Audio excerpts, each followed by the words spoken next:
Hörmətli abidə, bu gün də buraxılış imtahanına düşmüş 4 piramida adlı belə bir sualla qarşınızdayıq. Bizə deyir ki, bütün tilləri bərabər olan 4 piramidada AB tərəfinin uzunluğunu verir 12 üzərinəsinin 12 köşəkdə 3.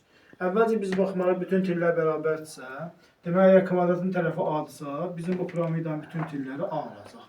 A, burada olacaq A.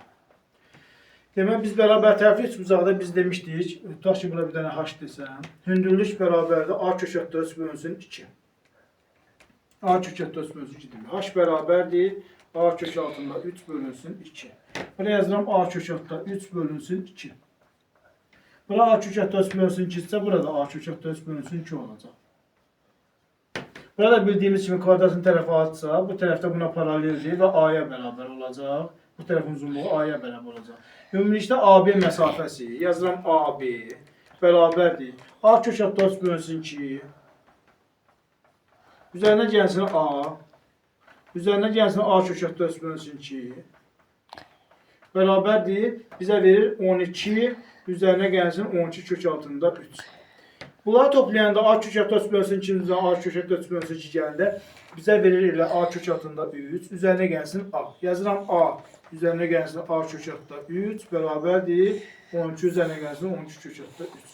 Mən görürəm ki, burada A'mız nəyə bərabərdir? 12'yə. Deməli, bizim piramidanın bütün tillərinin uzunluğu 12 imiş. Yazıram A bərabərdir 12. Bura 12 isə kvadratın da tərəfi 12'dir və bunlar hamısı 12'yə bərabərdir. Deməli, mən nə edəcəm? Deməli, piramidanın həcmini tapmaq üçün piramidanın həcmi bərabərdir 3'də 1 S oturacaq vurulsun H. Yəni, S oturacağımız da kvadrat olduğu üçün, düzgün dörtbucaqlı kvadrat olduğu üçün A kvadrat olacaq. Yəni, 143'də 1 vurulsun 144. Bizə lazımdır indi bu piramidanın hündürlüyü. Piramidanın hündürlüyünü necə tapacağıq? Piramidanın hündürlüyünü tapmaq üçün piramidanın şəklini çəkirik. Çəkəndən sonra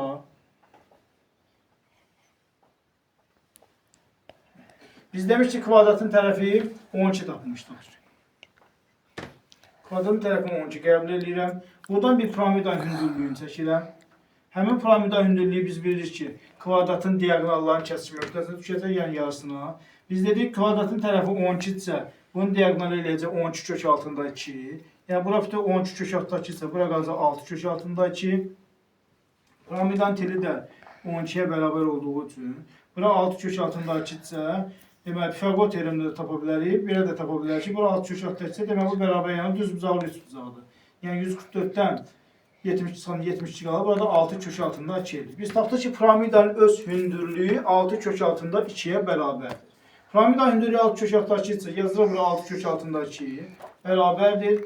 Burada da deməli 144 ilə 3 ixtisar apararam, qalar 48. 48'i də 6 kök altında 2'yə vuranda eləyər 6, 8'in 48, 4 yadda 24, o da 4, 288 kök altında 2. Deməli, piramidanın həcmi 288 kök altında 2 santimetrin kolu eləyəcək.